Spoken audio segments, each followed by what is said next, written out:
कांकरोली थाने में दर्ज एफआईआर के बाद डाकघर के कर्मचारी खेमराज मेघवाल से हनी ट्रैप के मामले में पूजा गुर्जर ने वीडियो जारी करते हुए उन पर लगे सभी आरोपों को झूठा बताया है।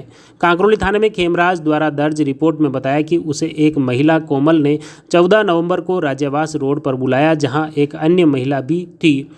फिर उन्हें पीपली डोडियान छोड़ने जा रहा था, तभी टॉयलेट के बहाने रुके, तभी कार में कुछ युवा आए और उसे पकड़कर बिठा लिया उस कार में, और दोनों महिलाएं उसके अगल बगल में बैठी और उस तरह अश्लील हरकतों के वीडियो मोबाइल में कैद कर लिए।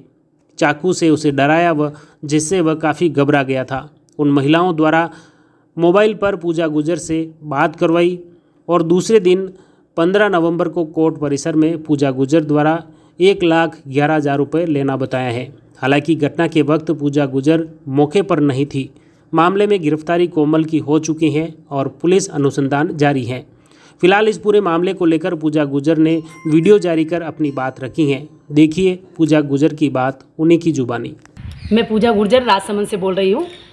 ये खेमराज सालवी जिसने मेरे खिलाफ़ कोई थाने में कोई रिपोर्ट दी है, जिसका मुझे अभी तक कोई पता नहीं था, मुझे आज ही पता चला है इस बात का। और इस संबंध में मुझे अभी तक न तो कोई कांकरोली थाने से मुझे कोई फ़ोन आया है और न ही मुझे किसी ने पूछताछ के लिए बुलाया है।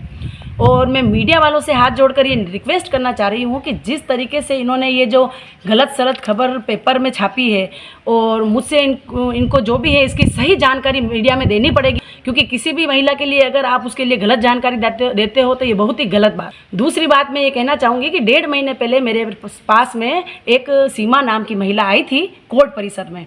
उसने मुझे बोला कि खेमराज मेघवाल करके ये बंदा मुझे बहुत परेशान करता है, 15-20 दिन हो गए फ़ोन पे मुझे धमकियाँ देता है और मुझे ज़बरदस्ती गलत बात कहता है और मेरे थाने में कार्रवाई करवानी है दीदी।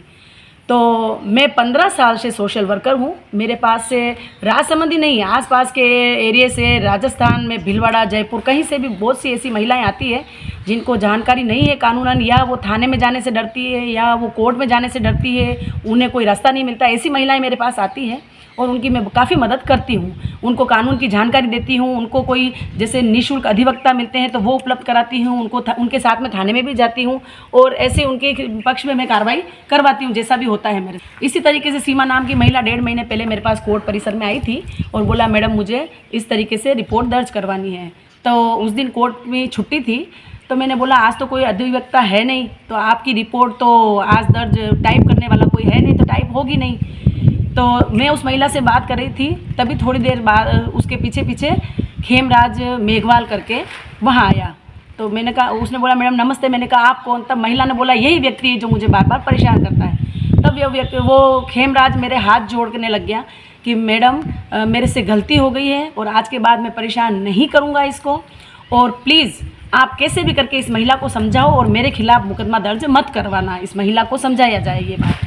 तब मैंने उसको बोला कि आज तो वैसे भी कोर्ट बंद है, कुछ होगा नहीं, रिपोर्ट कोई टाइप करने वाले अधिवक्ता है नहीं, तो आप दोनों को जैसा उचित लगे देख लो, अगर मुकदमा दर्ज करना हो तो कल आप मेरे पास आ जाना और समझौता बैठता हो तो आप दोनों बात कर लेना।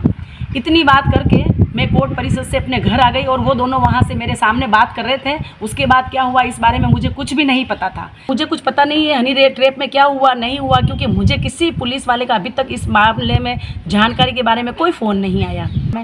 लेकिन मैं आम पब्लिक से ये पूछना चाहती हूँ कि ये बंदे 1 लाख रुपया देते हैं, 5 लाख रुपया देते हैं, ये किस बात का देते हैं? क्या उनकी वो औरतें बहन लग रही है या उनकी माँ लग रही है? ये हनी ट्रैप क्या होता है? Who is this honey trap? Honey trap का मतलब ये होता है कि आप किसी महिला से जुड़ रहे हो और फिर आप उससे पैसा देके छुटकारा पा रहे हो। तो आप ऐसी महिलाओं से क्यों जुड़ते हो? कि 60 साल की उम्र में आप लोगों को शर्म आनी चाहिए ऐसा काम करते हुए।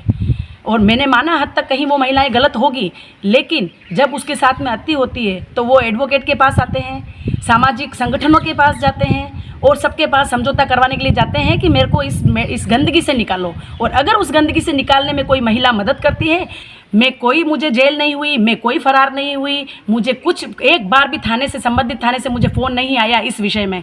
तो आप पब्लिक से मैं पूछना चाहती हूँ कि क्या किसी की मदद करना गुनाह है? किसी का मदद करना हनी ट्रैप है? और खुलेआम जो कोर्ट परिसर में धमकियाँ देते हैं महिलाओं को कि हम 10-10 औरतों का बलात्कार करते हैं और लाख लाख रुपया देके छुटकारा पा देते हैं, तो क्या उनके खिलाफ कार्रवाई नहीं होनी चाहिए? मैं ये पूछना चाहती हूँ आम जनता से, प्रशासन से, कि 1 महीना हुआ उस महिला के साथ बलात्कार हुए, उसकी रिपोर्ट दर्ज कराई गई, पुलिस प्रशासन ने क्या कार्रवाई की उसके अंदर। तो ये पत्रकार महोदय से सबसे मैं ये चाहती हूँ कि इसकी पूरी डिटेल जानिए और फिर इस बारे में आप मीडिया में सही न्यूज़ दीजिए।